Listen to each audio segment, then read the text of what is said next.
Hey, good morning, y'all. Welcome to the GI Justin channel. I've got something interesting today, kind of a little thing I've wanted to talk about for a couple of weeks now with you guys, and it's something that kind of gets to me a little bit, and I hope it in the end it gets to you guys, and then I can explain it in a way that makes really good sense to you.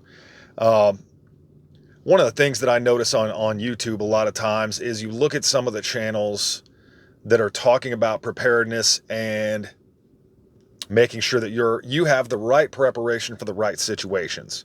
So you'll see blah blah blah how to survive a nuclear attack, and then whatever particular channel will have a 15-foot long table laid out with $60,000 worth of gear on it, and some of it, I'm here to tell you, is so stinking heavy that unless you've been training and you're prepared for it, you're not going to be able to do it.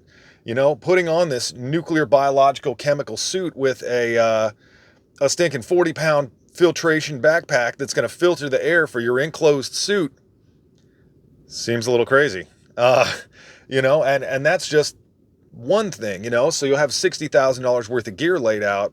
Is that realistic? And the answer is no, it's not realistic. And it's not actually how any of that stuff's going to go for real. It's just a matter of trying to get you to buy stuff. So, with all that being said, what I want to talk to you today about is what would really happen if you were in the area of a nuclear explosion. Okay, so let's break that down and discuss how that scenario plays out. So, really, the first thing to talk about, and the biggest, the key item everybody wants to talk about, is what are the dangers of a nuclear blast? So the first danger that would happen when there's a nuclear explosion is going to be a blinding bright flash capable of damaging your eyeballs. So second thing is there's going to be a blast wave coming off of that is going to destroy everything in its path, followed by fallout and basically radiation, immediate irradiating damage with fire and heat coming from that. And then, of course, an EMP, like we've talked about, that would result in all electronic circuits being damaged or destroyed.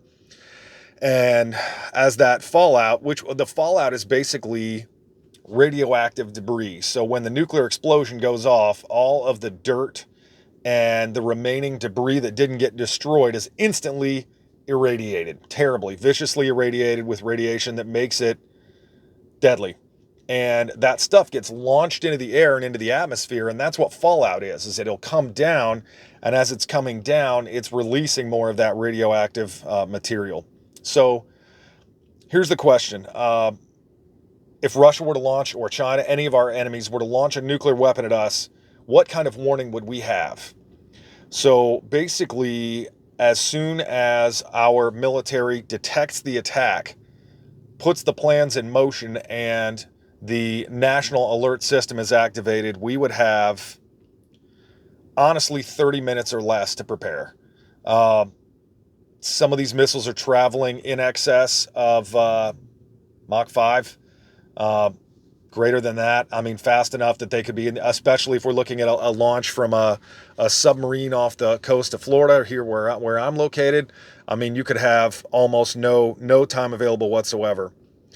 Most likely, the nuclear launch would trigger probably every television and radio in the country going immediately live and letting us know. So that would be part of the way that you would. And then you would also hear the emergency alert system on the radio making all its little beeps and buzzes and giving us information.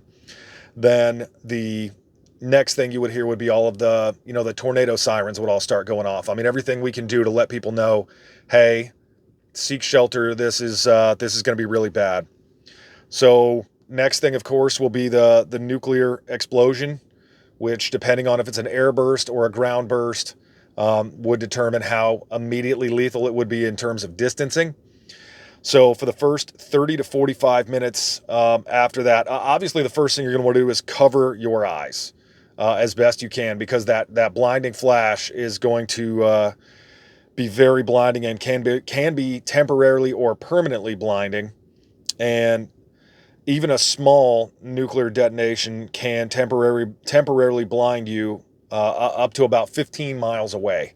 So that's the sort of thing, is you're definitely going to want to cover your eyes and the eyes of the people around you. Next thing is going to be get as close to the ground as you can. I mean, if you're outside, it's not going to be great. If you're inside, it's not going to be great. So it's just like a tornado. The best thing you can do is lay down as flat as you can on the ground, keeping your mouth open, because the overpressure could blow your eardrums and give you a concussion. So you really want to keep your mouth open, but keep your eyes closed, and do that as much as you can. So if you're in a vehicle, stop and duck down in the vehicle as much as you can, but you're not going to want to stay in the vehicle or in that location for a very, very long period of time. So over the course of that, in the first 15 to 20-ish minutes, just about, some of that nuclear-related debris, some of we call it the fallout, should start making its way toward the ground, which can infect and damage the cells of your body and be potentially fatal depending on how much of that nuclear debris you get on you. So the exposure, one of the benefits is that as far as just the airborne exposure is concerned, it decreases about 50% over the course of the first hour and by about 80% after 24 hours. So that's part of why we're talking about, don't stay in a car, don't stay out, seek shelter, get yourself into a structure immediately if you can. And, as part of that, if you're not inside, as soon as that 10-minute window has passed, you're going to start seeing that fallout. So you want to get into a building, into a structure as quickly as you can to avoid that radioactive cloud that is going to start falling. So if you've managed to get into shelter and you survived the blast and you survived all that other stuff, the next thing you're going to want to do is get that whatever remaining radioactive material and your clothes off. You do not want to continue to wear irradiated clothing. It's going to have fallout on it. It's going to have radiation on it. That's going to continue to give you problems. So you're going to want to take those clothes, get rid of them to find something else, and get a shower.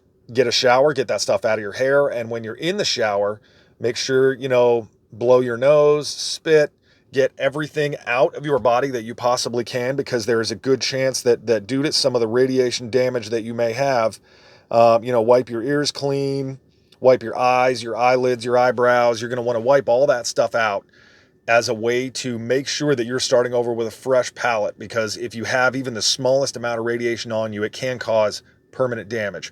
So get that shower, and you're going to stay inside. You don't want to go back out. Cover the windows, cover the door frames. Try to do your very best to keep that radiation away from you and off your body. Over the course of that time, you're going to not want to eat any food that has been exposed. You're going to want to stay with canned foods. MREs would be fine. Anything sealed, stuff that has had the opportunity to be in the air, even though you're inside, may not be the best thing to do at all.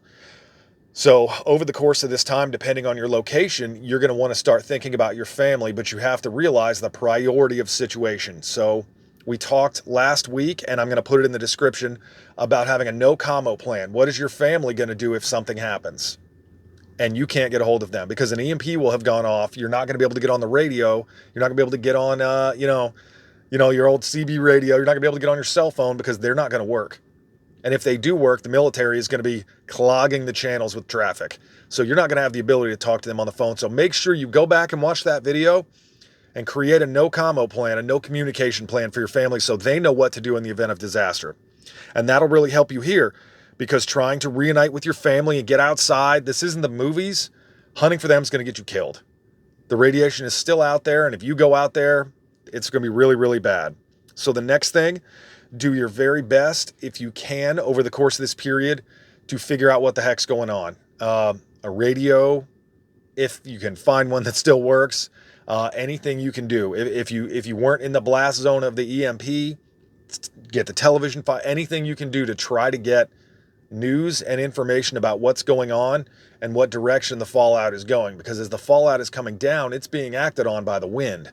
So the wind is going to blow that plume whatever direction the jet stream will pull it.